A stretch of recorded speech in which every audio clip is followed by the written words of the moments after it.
Hey, my name is Rowan Smith and I want to welcome you to the Training for Trekking podcast. Now, this is the world's very first podcast which is entirely dedicated to helping you train, prepare and conquer your upcoming hike, trek or mountain adventure. So once a week, I'm going to be giving you quality and practical information on the subjects of physical preparation for trekking, dealing with altitude and nutrition on the trail, so you can know everything you need to be doing to have the best chance of a safe, enjoyable and successful adventure. So now you know what you're in for, let's get into today's episode. Alright, welcome. Today we are talking all about back pain while hiking. Now, after knee and foot issues, back pain is probably the most common issue I hear from hikers. Now, I've trained hikers, trekkers, mountaineers, backpackers for a few years now, and over those years I've helped dozens and dozens of adventure athletes conquer their trail goals. But during this time, I've really come to a realization. There is a huge percentage of hikers out there who are restricted in their adventures because of pain. And there really is nothing more debilitating, more frustrating, and more overall just stressful than lower back pain.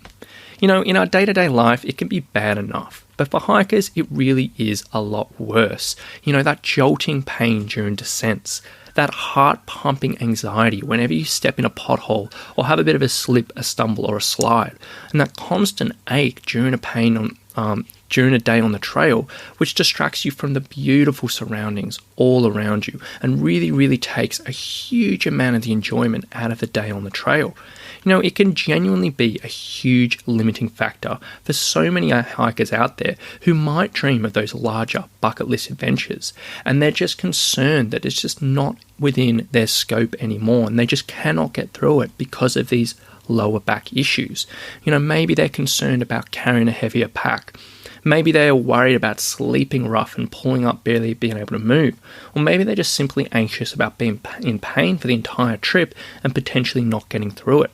But whatever the concern is, it is a real shame. Because we all know hiking can be a wonderful escape from all the worries of the world.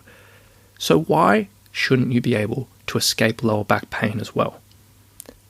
Now, on top of all this, in our current climate, and amidst all the current craziness, lower back pain is going to take a huge spike. Working from home, inactivity, stress, poor posture, all of this is likely to see a massive increase in lower back pain in the near future. So today, I want to talk you through my process, which I use to help my clients reduce the incidence and the severity of their lower back pain, whether this is for the trail or simply just your everyday life. Now, what I'm going to be talking you through today is a really simple 3-step system which I use to help my clients with lower back pain. Now, some physios or physiologists might listen to this and think it might be a little bit too simplified or general, which is probably fair enough, but in all honesty, in my experience, almost every single hiker I've taken through this system who has done the work and applied it consistently has seen significant changes in their back pain. So without getting too complicated in this subject, I know this simple approach works. You just have to do it. So basically, there are 3 big steps in this system. Now, step number 1 is similar to my approach with knee pain, is you need to mobilize key muscles. Now, one area which can often lead to lower back discomfort is a restricted range of motion in certain muscles. Now, it's not so much restricted range of motion in the lower back itself, but more from the joints above and below the lower back, which turn into the hips and the thoracic or the mid-spine. The idea behind this is that in its natural state, the lower back really wants to remain pretty strong and pretty stable with not a huge amount of movement through it. Alternatively, the hips and the thoracic spine, or your mid-back, want to stay relatively mobile, meaning they just want to move freely and not be restricted too much. However, due to so many different reasons, both of these areas commonly get really restricted. And when these areas are restricted, the body basically needs to find movement from somewhere else. So it compensates by allowing more movement through the lower back, which is not a great thing and can often contribute to pain. So if you're aware that you have relatively tight hips or mid-back, maybe you sit down all the time, maybe don't have great posture, maybe you do particular exercises which really get them super tight, this is an area you probably need to work on. And the more mobility work you can do here, if you're restricted, the better. So some great exercises I love here include for the hips, the world's greatest stretch and frog stretch, and for the mid-back, the cat-camel exercise and thoracic foam rolling. They're probably in most of my programs which require a little bit of hip mobility or a little bit mid-back mobility, and you can check them out on Google or on YouTube, and they're really, really effective. When it comes to this, the key to mobility really is exposure. Meaning, you've probably tried in the past, you felt really tight, you might have done a stretch once or twice in the week, might have done that for a couple of weeks and not really noticed that much difference. You basically need to be really, really consistent with this and try to do it more or less as much as you can. So yes, you might be doing bigger stretching sessions once or twice or 3 times a week, but then you can speed up this process by adding extra mobility through your week in a whole bunch of little times. So a few good examples of this is when you're waiting for the kettle to boil at home, or waiting for your coffee to be made, doing a little bit of stretching. When you're watching TV, just before you go to bed, which can also be an amazing thing to help you sleep. You know, maybe you're at work or where you're working from home, and you can do this once every hour at work. So you'd set a timer to go for every 55 minutes. And then when that timer goes up, you stretch for 5 minutes and then get back to work. Or every 25 minutes. That's something I do at home quite often. Or you can just use it any other random bit of time which you can fill in. When it comes to mobility, every bit helps here. And when it comes to lower back pain specifically, this approach can really, really, really pay off. And it's something you really need to consider. Now, saying this, if you are aware you do not have mobility issues and you're sort of one of those people who are constantly hypermobile, it might not be such an important area for you to look at. But for all the other people who are tight in these areas, this is something you need to work on. Now, step number 2 in this 3-step approach is strengthen the glutes. Now, one of the most important areas in preventing lower back pain is glute strength, or your bum muscles. Now, I wouldn't be surprised if you've been told, or at least heard, the following phrases before. You've probably been told your glutes don't work properly, or your glutes don't switch on, or your glutes are asleep. You know, and these are really common terms which get thrown around in the fitness world quite a bit. And they aren't exactly accurate. And they can also often lead to quite a bit of misconception and false belief around people's physical capabilities, which isn't a great thing. I'll tell you right now, your glutes work fine, they switch on when they're needed, and they're not asleep. They probably just need to get stronger. Now, glute strength is really important when it comes to lower back pain. The glutes play a really important role in helping stabilize and support the lower back. And when they're not strong enough, which is the case for many people out there, they just can't do their job to their fullest potential, and the lower back generally will take more strain in a really simplified way. Now, it sounds pretty simple, and yeah, I have simplified that down, but it makes more or less sense, and it's pretty much accurate. So if you're dealing with lower back pain, a large emphasis really should be put on strengthening your glutes throughout the week. Not only is this going to be great for your lower back pain, but strong glutes also play a huge role in your performance on the trail as well. You know, they can do things like reduce knee instability and pain. They can improve your movement efficiency, meaning every step you take will use less energy. They'll make uphills so much easier, and they'll help you carry a heavy pack, just to name a few. So, no matter whether you're dealing with lower back pain or not, you're going to get so much great benefit out of strengthening these muscles, and if you are dealing with lower back pain, it's an absolute must. So how do you go about it? Well, there really are a million glute strengthening exercises out there, and there's so many different ways you go about it. A few of my absolute go-tos, which I feel are amazing for strengthening up the glutes in general, but also very specific to hikers and their particular needs, include things like glute bridges and hip thrusts, mini band walks, monster walks, single leg deadlifts, and step downs. Now, all of those exercises in more or less every single one of my training programs in one way or another, in one stage or another. You can look them all up on YouTube again, and they're absolutely amazing. Now, when you're doing these exercises at first, I just want to mention, or any other glute strengthening exercises in general, you might not feel a huge amount of work being done by your bum and your glutes, and that is really common, and that's pretty much to be expected.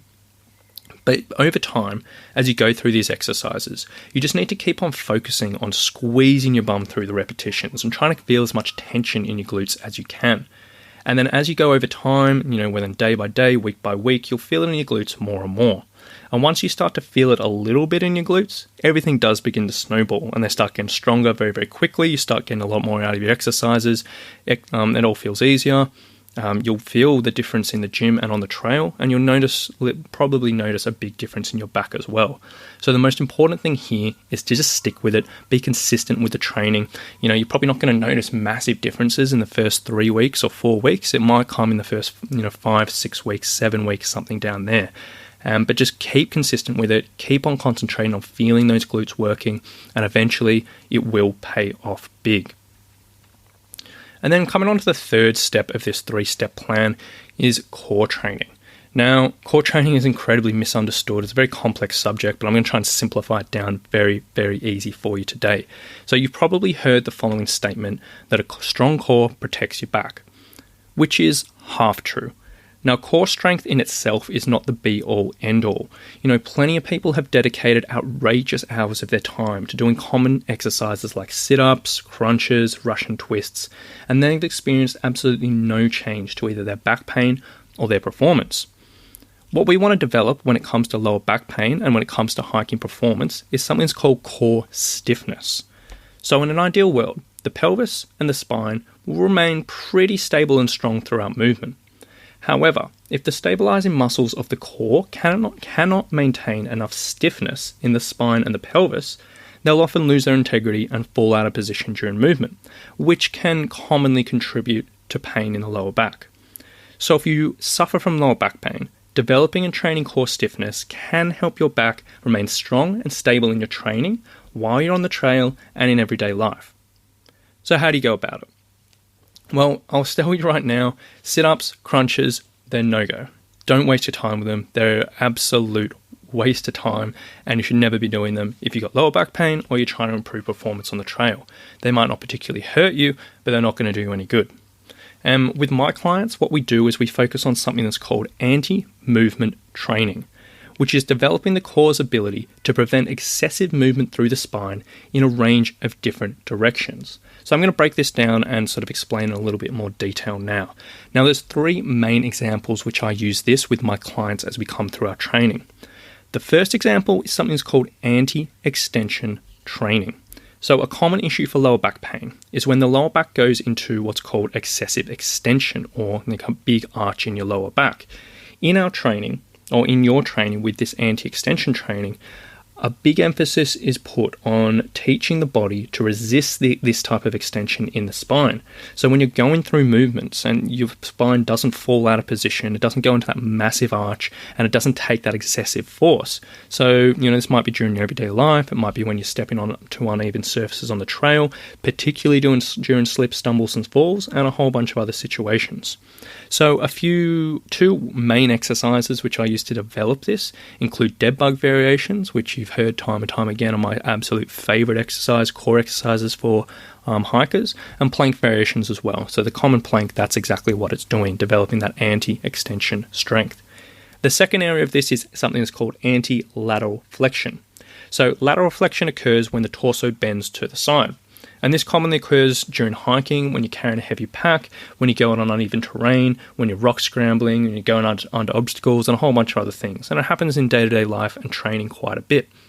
And basically developing anti-lateral flexion strength prevents the body falling over like that. It prevents excessive force going through the lower back and the spine, and just keeps you a lot more strong and stable. Now, 2 main exercises to develop this include side plank variations and suitcase carries. So suitcase carries are holding one dumbbell by your side and just walking up and down and resisting you falling over. Really, really simple, but very, very effective. And the third and final example of this type of training is something called anti-rotation training. So this is basically rotation is when we're trying to resist rotation through the lumbar spine or the lower back.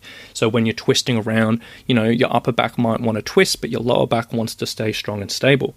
This really isn't your friend, and it can be a common cause of lower back pain. So you really want to develop anti-rotation stability so your body can resist this rotation and just stay a little bit strong. Now, this is particularly important when you're on unstable terrain on the trail, when you're picking up your pack, or even when you're walking on uneven terrain. There's a whole bunch of different situations in everyday life this comes around as well.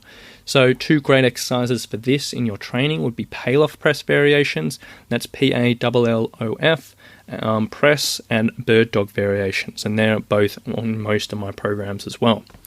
So they're the sort of 3-step approach to to core stability, and then as a whole, that's the 3-step approach to dealing with lower back pain. So as you can see, going back to the core training, it does take a little bit more thought than just doing endless sit-ups and crunches and hoping that'll help. So many people do that, they've done it for years, and it's just seen no change. But putting these 3 movements together, you can really help develop that core stability and stiffness in a range of different situations and make a really big step towards getting on top of your back pain. And on top of all this, developing this will do wonders for your body's ability to transfer power through the body and aid your performance on the trail. So it's a sort of win-win. Even if you're not dealing with lower back pain, that type of core training should be part of your preparations anyway. So all in all, that's basically my 3-step solution to lower back pain. Mobilize the hips and mid-back, strengthen up the glutes, develop core stiffness. Put these 3 things together, work on them consistently with a structured program which progresses over time, and over the course of a couple of months, you will notice a big difference. This won't happen overnight, but you do need to be consistent with this for a very minimum 6 weeks, I would say. So now you know all this, and you've got a general idea of what you should be doing. The big thing you need to do is actually put this into action. Because I know it is so easy to consume this information, but then sort of just file it away for later. But to actually take those first steps into putting them into life and actually being proactive about getting on top of your lower back pain, it can be pretty tough. So I have something to help you with this. Next week, I'll be launching my inaugural 5-day back pain challenge. Now, this is a 5-day online challenge designed specifically for hikers who suffer from lower back pain. Now, the idea behind this challenge is pretty simple. It's basically going to involve a mixture of simple bodyweight strength training, targeted mobility work, and a huge range of education to give you a great first step to overcoming your back pain on the trail and in everyday life. Each day of the challenge, you'll receive 2 short workouts via my training app, and then in total, these workouts will be less than 30 minutes, and they can be done at home for everyone that's stuck at home at the moment. And on top of this, you'll have access to a pop-up Facebook group in which I'll be sharing daily videos around particular strategies, techniques, and tips you can use to both manage and overcome your back pain while hiking and in everyday life. Now, while 5 days is way too short a time to take any make any long-term change to your back, the intention behind this challenge is to give you an insight into a number of long-term strategies which you can use to eliminate your back pain on the trail once and for all. Now, this challenge is going to be run on Monday, the 30th of March, and it'll be perfect for anyone who can dedicate 30 minutes a day to their training and they want to get on top of their back pain. To find out more and to sign up for this challenge, you can go to summitstrength.com.au/back-pain-challenge. That's summitstrength.com.au/back-pain-challenge. But I'll put that link in the show notes below. Now, this is going to be a really great 5 days, and if you are in this situation, I think you're going to get some amazing things from this. If you are currently listening to this and this is past the fact and you're not listening to this in real time, this challenge is going to become a monthly thing, which you can sign up via my website at the same address. So you can check that out if you're interested in it and find out the starting date for yourself. But that's probably enough from me today, guys. I hope you have gotten a bit of value and a bit of information out of this podcast. If you are suffering from lower back pain, hopefully now you have a good plan of attack into what you need to do to try and get on top of this. And for those who are interested, that 5-day challenge will be a really great first step. So thank you so much for listening today, guys. Hope you all have a lovely day, and we'll talk to you very soon. Bye.